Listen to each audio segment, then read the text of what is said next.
We're just trying to, build, teamwork and camaraderie together. It's a good time of teaching where the coaches can teach you why we do certain things.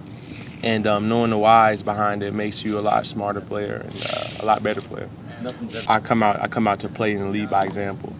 That's the biggest thing, because again, if you are a guy that just talks and your play doesn't back it up, guys won't listen to you. So first of all, you got to lead by example.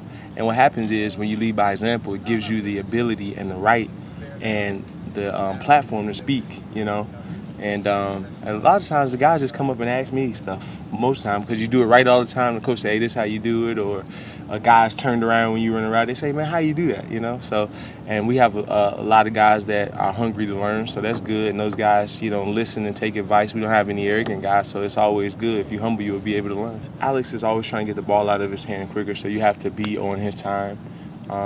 That's one of the biggest things. So the timing is a lot different.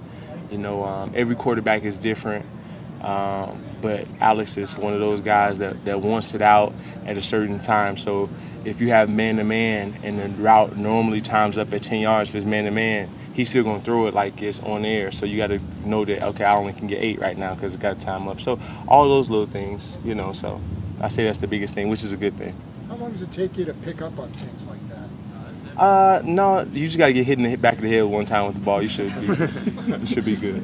Yeah. So, and it's good to have a one thing that is different for Alex too is that he has a great receiver-quarterback relationship where he gives the receivers a platform to speak to him and tell him what they like and what it's a constant dialogue about which guy's thinking. So that's always good. So there's no ambiguity when you're going out on the field. You know what you have to do. He cuts out all the gray area, and you can go and execute your job. When I was in Philly, Andy wasn't calling the plays.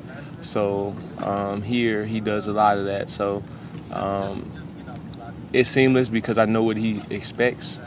But at the same time, you got to get used to what he thinks about routes. It was different from Coach Morningwig. Both of them are great.